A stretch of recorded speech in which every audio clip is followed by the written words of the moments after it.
সময়টা 1945। লালকেল্লায় আজাদ হিন্দ বাহিনীর সেনানীদের বিচারের নামে চলছে প্রহসন। যাবজ্জীবন কারাদণ্ডে দণ্ডিত হলেন ক্যাপ্টেন রশিদ আলী সহ বেশ কয়েকজন। সারা দেশ প্রতিবাদে মুখর। ছাত্রছাত্রীদের মিছিল বের হলো কলকাতা বিশ্ববিদ্যালয় চত্বর থেকে। সেই মিছিলে জনতার পায়ের ছন্দে হারমোনিয়ামে ঝড় তুলেছে সদ্য 20 পেরোনো এক যুবক। সুরের জাদুতে উত্তাল জনতা। মিছিলে সামিল হাজার হাজার মানুষ এক সুরে গাইছে।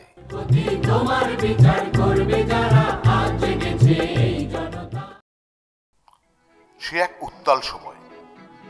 ব্রিটিশ শাসন আর লোভী কিছু মানুষের তৈরি কৃত্রিম দুর্ভিক্ষ, তেভাগা আন্দোলন, দেশ জুড়ে ব্রিটিশ শাসনের বিরুদ্ধে ধর্মঘট, দাঙ্গা। এই ঘটনা প্রবাহ রক্তাক্ত করে তুলল যুবক সলিলকে। তৈরি হলো একের পর এক গান। মানুষের প্রতিবাদের ভাষা মূর্ততা পেল সুরের মাধ্যমে। জীবনের কথা বলবার তাগিদেই সৃষ্টি হলো একের পর এক সলিল সঙ্গীতের। এই সামালো, এই সামালো, এই সামালো, এই সামালো। ঢেউ উঠছে, কারাট উঠছে, আলো ফুটছে, প্রাণ যাচ্ছে। ঢেউ উঠছে, কারাট উঠছে, আলো ফুটছে, প্রাণ যাচ্ছে, যাচ্ছে, যাচ্ছে। সলিল চৌধুরী ছোটবেলা কেটেছে আসামের হাতিখুলি চা বাগানে। জ্ঞানেন্দ্র ও বিভাবতী দ্বিতীয় সন্তান, আদরের পাঁচি। বাবা জ্ঞানেন্দ্র চৌধুরী পেশায় ডাক্তার হলেও ছিলেন একজন সঙ্গীত সাধক। বাবার সান্নিধ্য পাশ্চাত্য সঙ্গীতের সঙ্গে সলিলের পরিচয় ঘটান। চা বাগানের কুলি লাইনগুলো ছিল এক একটা ছোটখাটো ভারতবর্ষ। শিশু সলিলের অবসর সময় কাটত এই কুলি লাইনেই লোকগানের মধ্যে। পড়াশোনার জন্য 6 বছর বয়সে সলিল চলে এলো কলকাতায় 21 নম্বর সুকিয়া স্ট্রিটে জ্যাঠার বাড়িতে। সেই বাড়ির একতলায় চলত মিলন পরিষদ নামের এক অর্কেস্ট্রার রিহার্সাল। সলিলের ছোড়দা নিখিল ওরফে ননিদা সেই ব্যান্ডের মধ্যমণি। এই ননিদার কাছেই ভারতীয় রাগ সঙ্গীতের হাতে খড়ি। শৈশবের এই পরিমণ্ডল তৈরি করল সলিলের সুরের জগৎ। বছর 2 পর সলিলকে চলে যেতে হলো মামা বাড়ি কোদালিয়ায়। সে বাড়িতে আবার সুরের প্রবেশ নিষিদ্ধ। সলিলের দম বন্ধ হয়ে আসতো। এক মুঠো বাতাসের জন্য সে ছুটে যেত নদীর তীরে, সঙ্গে লুকিয়ে রাখা বাঁশি। সেই কোদালিয়া গ্রামেই সলিলের প্রথম সৃষ্টি।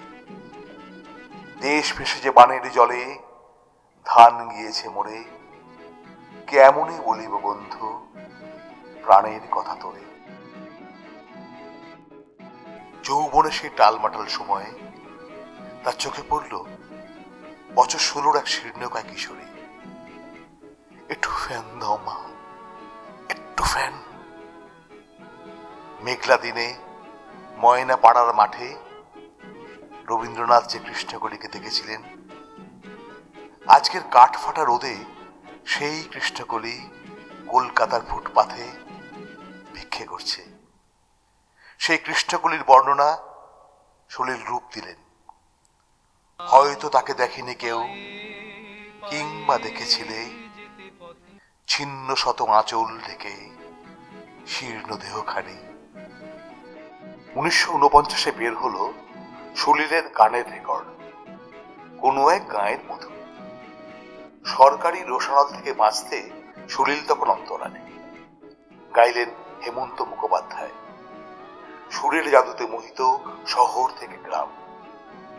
ছক ভাঙার নেশা তখন পেয়ে বসেছে একের পর এক কালজয়ী সুর সৃষ্টি।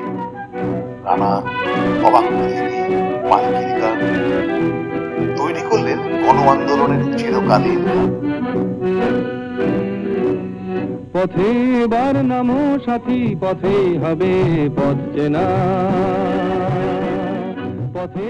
এর মধ্যে 1953 সলিলের জীবনের আরেক মোড়। বিমল রায় সলিলের গল্প অবলম্বনে বানালেন 2 বিঘা জমিন। সুরও দিলেন সলিল চৌধুরী। লোকের মুখে মুখে ফিরতে লাগলো মৌসুম পিতা যায়, মৌসুম পিতা যায়। সেই ছবি সূত্রে সলিলের প্রথম বিদেশ যাত্রা। চিনলেন অর্কেস্ট্রা, কোরাল, হারমোনি, কোয়ার। সুরের জগতের আরো একটা দিক উন্মোচিত হলো তাঁর কাছে। দেশে ফিরে তৈরি করলেন বোম্বে ইউথ কোয়ার, বৃন্দাবনের দল। যোগ দিলেন লতা মঙ্গেশকর, মান্না দে, মুকেশ, অনিল বিশ্বাস, রোশনজি, সবিতা চৌধুরী। এদিকে বাংলার সঙ্গীত পিপাসু শ্রোতারা সারা বছর অপেক্ষা করত পুজোয় বেরোনো সলিল হেমন্ত যুগলবন্দির জন্য। শুধু হেমন্ত সলিল জুটি নয়, আরো অনেক কালোজয়ী আধুনিক গানে কণ্ঠ দিলেন লতা মঙ্গেশকর, সন্ধ্যা মুখোপাধ্যায়, মাধুরী চট্টোপাধ্যায়, শ্যামল মিত্র, দ্বিজেন মুখোপাধ্যায়রা। পাশাপাশি চলল ছায়াছবিতে সুর দেওয়ার কাজ। প্রায় 1.5 শতাধিক বাংলা, হিন্দি, মালায়ালাম ছবিতে কালোজয়ী সব সুর।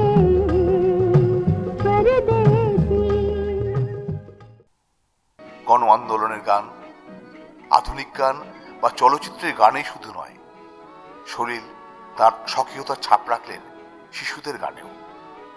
কন্যা অন্তরাকে দিয়ে গাওয়ালেন শিশু মনকে ছুঁয়ে যাওয়া সব গান।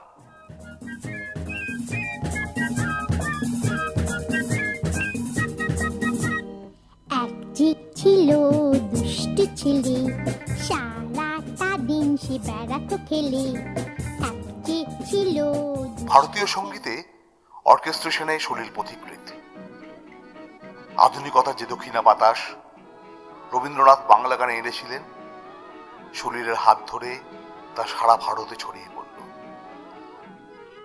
তার গানে, কবিতায়, সাহিত্যে জীবনের জয়গান। তাই তিনিই বলতে পারেন, কাকদ্বীপে মোড়ে আমরা, আবার তেলেঙ্গানায় মাঝি। সমকালীন যুগের চাহিদা মিটিয়েও সলিল তার সমগ্র সৃষ্টিতে রেখেছেন চিরায়ত আবেদন। 1995-এ মাত্র 69 বছর বয়সে ঝড়ের কাছে ঠিকানা রেখে উনি চলে গেলেন চিরশান্তির দেশে। कैसी है पहेली हाय, कभी तो हंसाए, कभी ये रुलाए।